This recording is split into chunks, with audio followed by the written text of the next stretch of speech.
What's good, y'all? You dub back here again, here in 2019. Let's get it, bringing y'all more new, fresh content. Y'all already know by this point. Okay, so this video actually has a lot of history to it. Number one, I'm a huge fan of fiction, and a lot of people don't understand the levels of powers. Okay, no one has ever, and I mean ever, some Chris Jericho status back in Y2J era. Okay, no one has ever brought forth a comprehensive list of actually when it comes to reality warping. Normally, like with powers, people just was like, oh, this character's really, really powerful, and this character's godly powerful, and there's no kind of organization to understand. That's like with the mutants. I'm so glad they came up with the concept of Omega level mutants because it helps us. You need structure, you need categorization because things get wonky and wild, especially when you're dealing with high levels of power like you're dealing with reality warping. But two, this comes out of a conversation I was having with homie Deshaun. I'll mention him. Deshaun R. Smith's show. Go check him out on YouTube if you so like. Anime, manga, well, more so anime, video games, things of that nature. I think he did some movies and shows back in the day that he reviewed. He's on hiatus. Hopefully he comes back sometime soon. Looking at you, bro. And also, if you are so willing, check out any books he has. You can find them on Amazon. But I had to get that plug out the way because he's the responsible party, really, for this video. Okay, because I was talking with him about some characters in the series he's writing currently. All right, and while he was saying, and mad impressive characters, doesn't mean they were not powerful as hell. I want that to be understood. But I was saying, yo, everything you've told me, and because of the limitations you're not trying to play, the limitations you're placing on the series, you're not trying to go into those next godly, beyond ridiculous levels of concepts with your characters. They're just mid-level reality warping at best. And at first he it went too break because like, bro, you don't know. I'm saying you're not understanding, and then I presented. I'm like, this is what I mean. I said I was comparing. I said at best you're talking about Galactus adult Franklin Richards level. Now, for those of you who are comic book fans, for those of you who are fans of fiction, you know what that indicates. That's massively powerful. And some of y'all are probably already ready to crucify me. Wonder, how could you possibly say they're mid-level? We're talking Galactus, the Eater of Worlds. We're talking Franklin Richards who can produce universes, baby. Yeah, I know that. I'm also a huge fan of fiction. And even in the Marvel Universe, let's be honest, the top tiers of reality warping, hate to put it this way, but Galactus and Franklin Richards are fodder. And I don't throw around fodder. They're fodder compared to the top tier reality warpers. Which could be like, well, hasn't Galactus and Franklin Richards been, amped with cosmic energies, mystical energies, like what happened in a recent Doctor Strange storyline? And in fact, Doctor Strange is above them, but that's a whole nother point that I can get to later. Anyway, even though he's not more powerful, but when it comes to reality warping, he has a higher tier. You see, it's a lot more complicated than that when you're talking about immense levels of power. Okay. And someone will throw up, well, this character's potential. Yeah, they're nice. Oh my gosh, multiversal. Yeah, that's nice. That's nice. But that's not even the highest level. That's not even the highest level. There are characters out there on such a extreme level that you like, bruh. Why'd you come up with this character? Makes for compelling stories because they have limits on their power. But without further ado, because y'all know what y'all are here for, let's start off with the fodder tier. Does not even qualify as a level on this list. We ain't talking low tier, complete fodder tier. Alright? And the fodder tier is random, brief alterations in space and time. Now you like wonder, what are you talking about, bro? No control. You have zero control over reality itself. It's just a power that spazzes out. Now that character has a potential of being drastically powerful. That character is potent. But if you can't rely on that power, that's like hold on. Let's say if you were taking a fight, okay? And you had two characters, right? One character had the ability of electricity, Let's say someone like Electro, right? And Electro's fighting Spider-Man. Electro goes into some rage mode, and Electro is now on some storm level potential where he's affecting the atmosphere itself. Where Electro might even go beyond where he's literally manipulating the atomic structure of Spider-Man and can somehow change him or completely just have him being electrocuted in hell, not even touching him. But that's for like a minute. And then Electro like goes back to normal. I can't make Electro on a high level of reality warping when Electro doesn't have control of that ability. You have to understand, people. You can't just make characters more powerful than they are. This is fodder because anyone else who's an actual legitimate reality warper stomps this level. Moving on to the actual low tiers.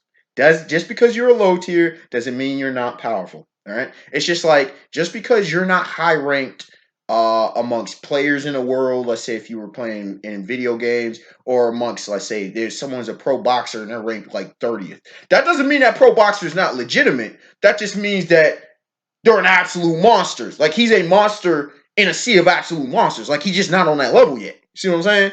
So coming in at level 1, we have Mirage and Illusions, Genjutsu. Now, some of y'all will be like scratching your head. You're like, you're fans of Naruto. You go, wait. Wonder, you're trying to tell me that the baseline of reality warping that we're starting at is stuff that literally can mess with your perception? That's how ridiculous reality warping is. That the most basic, I don't care if you're talking Tsukiyomi level stuff. I don't care if you're talking where you're the Purple Man with Jessica Jones. I don't care if we're talking, even though Mysterio uses tech, Mysterio kind of stuff, where you have people believe in other things, believing things are reality when they're not. I don't care if you're using that. It's still only level 1. You see, when in my categorization, I'm talking about, it doesn't matter how powerful, I'm talking about the specific types in this list. There are some people who could cast illusions over the entire multiverse. Still only level 1. Because you're actually not manipulating reality truly. All right? You're making people believe a certain form of reality, but you haven't actually changed anything. That's why it's so low on the list. Level 2, green magic. Now, what do I mean by that? This is kind of going into the mystical arts and stuff, but you see it occasionally. John Constantine utilizes it. Uh, of the green, poison ivies of the green, swamp things of the green. You have Wiccans actually out here and stuff. There can be healing magic, earth based. Almost just put earth magic, but green covers more. But the issue about the green, even though it can be extraordinarily powerful from a planetary level and then some potentially, the concept of the green is that whether it be living things, there's that is an inherent limitation. You're actually starting to deal with the actual reality warping. It doesn't matter how powerful you are in the green. If you're doing healing magic, it just doesn't rank that high on this list. It only has a certain scope of effect. See what I'm saying? So it's just you can only do so much with that kind of magic. Coming in at level 3, localized power. Now, the one that I think of, and I know Comics Explained did a recent video on Omega level mutants and like breaking down from the top, the big dogs to the lower level dudes. And I think he was talking about Mr. M. Okay.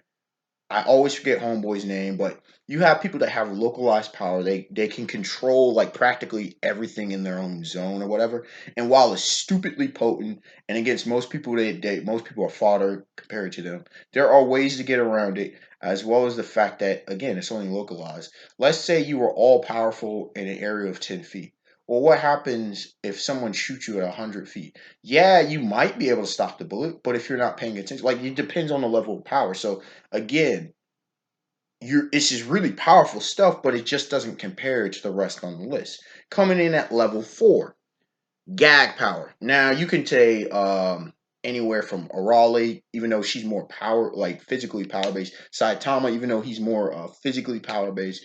You look at Looney Tunes with both Bugs Bunny and the Roadrunner, where they literally are making holes like out of nowhere. They're literally, you're starting to step into real reality warping stuff. People are amping powers. People are able to do things like, even though it's technically just for comedy, when Nami's able to hurt Luffy in One Piece, she should not be able to do that. That's the power of gag. You're starting to literally manipulate reality. She's putting bumps on Sanji, Luffy's heads and stuff, Zoro's.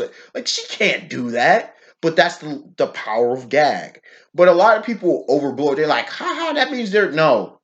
Gag power is limited. It's still low tier. It's nothing compared to actual reality warpers. Stop it. These gag characters are not these massively planetary level threats. Now, don't get it twisted. Saitama is above planetary level in his physical strength. But that's because he can punch and break stuff.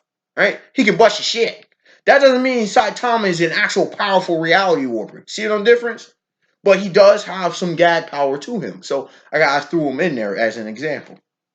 Coming in at level 5, the last of the low tier, planetary control. That means you have the absolute potential to literally manipulate all the elements of something of a planetary size or a realm of a planetary size. You think of someone like Kaguya in Naruto. The potentials of someone like Storm and Magneto to a degree, even though they're not full blown reality warpers, you get my point. They have a planetary level scope of effect, possibly beyond that, but it starts getting dicey. Shoot, even if you want to extend it to solar system and galaxy level, they're still, I put them planetary in control because there is a difference between the next levels of this, you know. So you can have some stupidly powerful and broken characters, but they're still only low tier and reality warping, because reality warping, we're talking about the total scope of matters, okay? And when you're dealing in fiction, you have some people, they're just on a different level, bro. You just have to understand that. You know, these characters that are level 5 are like good game to practically most characters you can ever come up with and think about. Like some of your favorite characters, some of my favorite characters are getting absolutely bodied, son. There's almost nothing like, let's say, the Punisher Frank Castle. There's nothing he can really do. Come on, bro. What, is he gonna shoot a guy who can literally control all elements of nature? What are we gonna do, bro? Like but here's the thing with these low tier dudes, you can get around their thing. It just depends on the person. So there's that. Coming into the mid tiers, let's go at level 6. Without further ado, probability manipulation, ladies and gentlemen. Now, this is where Scarlet Witch Wanda typically is. She's only a level 6er. Some people go, well, what about the House of M? What about... Listen, bro. Her powers are inconsistent, even whether you say it's chaos magic, whether you say she, it's because she's the nexus of the universe, of the multiverse, excuse me. If it doesn't matter, okay? Her powers are rarely House of M level. Like, that's happened like what, once or twice? She ain't that level. She's not that level. She is this. And probability magic, and again, it doesn't matter if you say it has a multiversal effect. It's still only probability. Now, I think she went beyond probability during House of M. But the matter is, it's still a matter of chance, which means that probability, you don't really get 100% certainty of things. You can have 99.9999999% effect. There's a character in One Piece Film Gold. She had the luck devil fruit, and pretty much it was low key probability manipulation. That's really what it was. But Usopp, because of his insane luck and insane skills as a sniper, was able to take her down, even though she had arguably one of the most hacks and probably what I would consider the second broken devil fruit in the entire series of One Piece. Okay. But it's still nothing compared to what's next on the list. Coming in at level 7, time manipulation. Hit, Zawaldo. When it comes to Dio's stand, okay, and JoJo's hit from Dragon Ball Super, obviously. Jotaro Kujo kind of his stand Star Platinum kind of did a little bit of time manipulation, but time manipulation you got those kind of levels. Then you have levels to where people can literally go freely through time. You have levels where they can control timelines, create timelines, destroy timelines, just time. They have control of time. They can reverse stuff. Reverse Flash is kind of a bit with time manipulation because of the negative speed force and stuff. It's nasty. Don't get it wrong. If time to me, time manipulation, anything before this, prior on this list, is nothing compared to someone who can manipulate time itself, bro. Probability, yeah, that's nasty, but that's all right. You erase that person. That person's time clone comes back from 2 seconds in future, from 2 seconds in the past, or that person pushed himself or herself ahead 2 seconds into the future before you did set attack. You see how this works? Time is such a that person can put you in perpetual stasis. That person could age you to death or out of existence to entropy. See what I'm saying? Time manipulation is nasty. But again, there's still more powerful categories on this list. Level 8, spatial manipulation. Literally manipulating space itself. Now, some can say, well, isn't time manipulation above spatial compared to the stuff you just said? Well, see, what level of spatial manipulation are we talking about? Are we talking about just in the present? Just like with time, you could go past, present, future. Spatial manipulation, it could be potentially all points in time. So you can control the environment at all points in time. A spell, a curse. This person has arthritis is at any point in history. That this person develops a tumor at any point in history. That's just low stuff. I ain't even talk about manipulating the space itself. So there you go with that. There you go with that. Now some that's already they're like whoa wonder. We only at level 8, like halfway through the list, and there's more. Absolutely, there's more. I told you this is comprehensive. Level 9, pocket dimensions. Now, this is one of the most underrated. Hit kind of did that with his whole time thing, which also what made Hit so unique and so just powerful and devastating of a character to face. If that's outside of Dragon Ball, Hit is soloing most of your favorite characters. Point blank simple. That's how the level of Dragon Ball Super. I don't think y'all quite understand them top tier mortals. We're not talking about Zeno, but your top tier mortals. They're soloing most of your favorite characters. Like most of your favorite teams. Forget that. Like people are like, oh my gosh, Thanos. Thanos gets bodied, bro, by multiple characters in Dragon Ball Super. Yeah, I said it.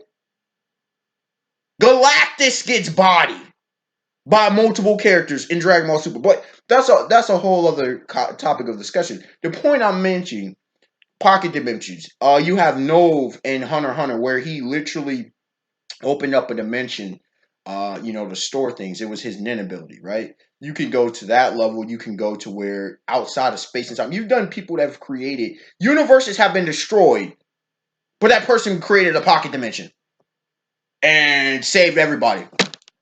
Excuse me. How the hell can you create something that goes outside of you? So, but that's extreme levels of pocket dimension. But it still is a level lower than level 10, which is universal control. See, yeah, it's all great and dandy that you can create a space pocket in reality.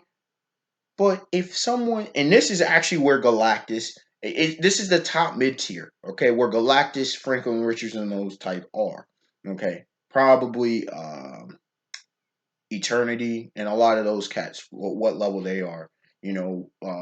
Celestials, not sure, but where you're controlling the fabric of universe, where you can create universes and things of that nature. It's just devastating. Like this is the power that a lot of people just stop and just say, "All right, enough is enough." We don't even usually see these characters that often, okay? Because we're getting into insane levels of power. I don't think I need to address what we're talking about when we're talking about literally manipulating the forces of the universe, creating new universes. That kind of level of power.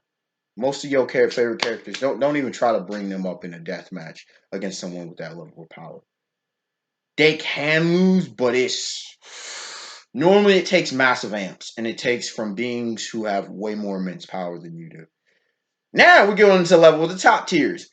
Level 11, Forces of Nature, baby. Now this is Unleashed Gambit. This is Unleashed Iceman Bobby Drake. Okay? Where you're literally controlling a fundamental force of nature. But if you have total control over or the laws of physics, the laws of mathematics, the laws of nature, dude, how do you step to this kind of person? This kind of person literally says, yeah, you're going to stop. You're going to, all motion. All motion is ceased and it just boom. Universe. Everything stops and that person is the only one that moves. Or things just speed up. Just complete control. Something can become hot or cold. Like he just like a ultimate orchestrator, a composer, just whimsically just deciding what can work and what won't work. It's unbelievable. It's unbelievable. To be on the atomic control of matters. But we're not done yet. Level 12, multiversal manipulation. Do you see why I have Galactus and Franklin Richards low as I have them listed? As far as I know, they're not on the level of multiversal manipulation, ladies and gentlemen. Okay? They're not saying, let me decide if I want this multiverse to remain in existence. As far as I know, they are still held to entropy. They're still held to the death of a universe. They're not beyond multiversal beings to that degree, unless again if they're amped. All right, we're getting into to the realm of abstracts, into Platonic concepts and things. You know what I'm saying? We're getting in the realm of the new gods and such, the old gods. You know what I'm saying? So that's where we're getting at. Okay, level 13, imagination.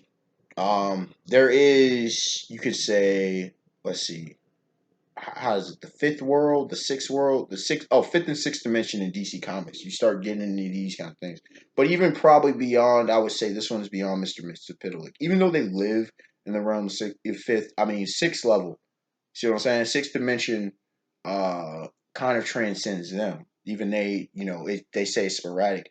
If a character thinks, whatever thoughts that character has, it affects reality itself.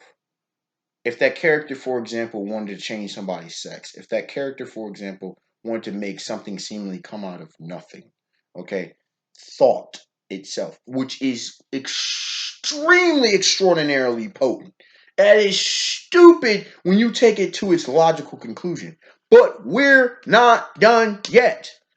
Coming at level 14, Outerversal, Outerversal levels, even to potentially oblivion, okay? Beyond, and depends on your form of universe, whatever.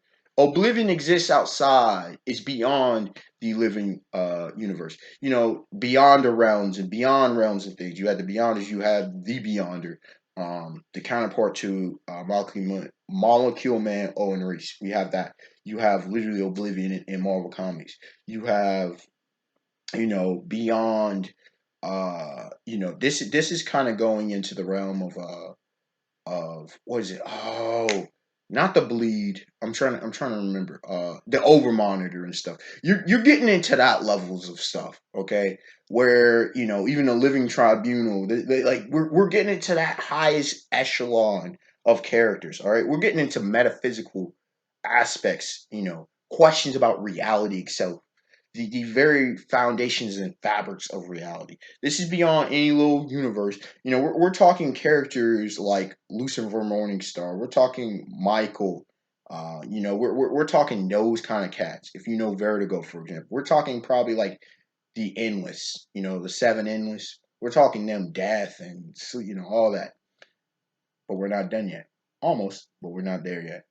Level 15, the top of the top tiers, Omnipotence. Omnipotence. Some argue against the presence as being omnipotent. Some still put him over there. Some say it's the over monitor. Some say it's whoever the writer is. The one above all in Marvel. And there's other series that have just omnipotent. They have the power. They're all powerful. I don't think quite a lot of people understand that. All powerful. Now, In fiction, it's not the same as with the Christian faith, the God of the Christian faith. When we say all powerful, the God of the Christian faith, it's absolute. It's literally absolute, and the level is beyond the level. It chooses not to do stuff. Right? It's a choice not to do. But omnipotence in fiction isn't quite that extreme. But pretty much no one can come step to you because you created all. Sometimes they take omnipotence to the point of just creation. Um, but usually those are lower level characters as well. But like the one above all, as far as the evidence goes, and maybe Oblivion, you know, beyond the present, maybe the Overmonitor, like these are so astronomically powerful stuff. Like anything thoughts or any anything they will can occur. You know, we're talking that extreme levels of power. Like it's hard. It's nearly indescribable. But then I think there's a tier zero. Now in fiction, zero, the zeroth law, if you're talking about Isaac Asimov's robotic laws, zero hand, Chairman Isaac Notaro from Hunter x Hunter. Zero prevails over all. It's it presides over everything. Okay. The zero tier. Tier zero is no rules. What do I mean by that? Where whimsically, because there are some seemingly omnipotent characters who have to allow the universe to play by certain rules. What I'm proposing is what we don't ever see in fiction. Is to where a character is so powerful that literally no rules of logic and reason they don't apply. Okay. The character is beyond even the foundations of the universe. Like I would still argue this is above, the over monitor. Okay, where you know even though its existence, this character it can exist outside of existence itself, and no rules apply. This character literally is anything of willed. This character can do anything, and there are no rules applied. This character is honestly undefeatable. You can't defeat this character. This character is the literal definition of broken. Because anything you can do, this character has a counter. And you can say, well, isn't that just, bad, right? No, no, no, no, no. This character is at such a high level power that existence, your concept of existence has no bearings on it, no effect. They talk about the platonic concept of killing of a gun. Well, this character exists outside of life and death. This character is eternal just cause. Everything is just cause with this character. It's such a mental, abstract kind of conversation I'm having. I may, in fact, do a separate video on that. But, this video is running long enough. Unexpected one, like, comment, subscribe. Tell me your thoughts. How do you think about my ranking? I think my system is adequate to break down what we see in fiction, especially as the years go by and we're getting more characters with these extraordinary, extreme levels of power. But let me know what you think. Do you think some of my list could be tweaked? Do you think I'm mistaken in the area? Do what examples of characters you could provide for each of these? Let me know your own system, how you determine things. Maybe you don't have it as built up as I do. Maybe you're saying Wonder, you stretch it out too much. I don't know. You tell me. All right, y'all. Have a beautiful day, beautiful night. Peace.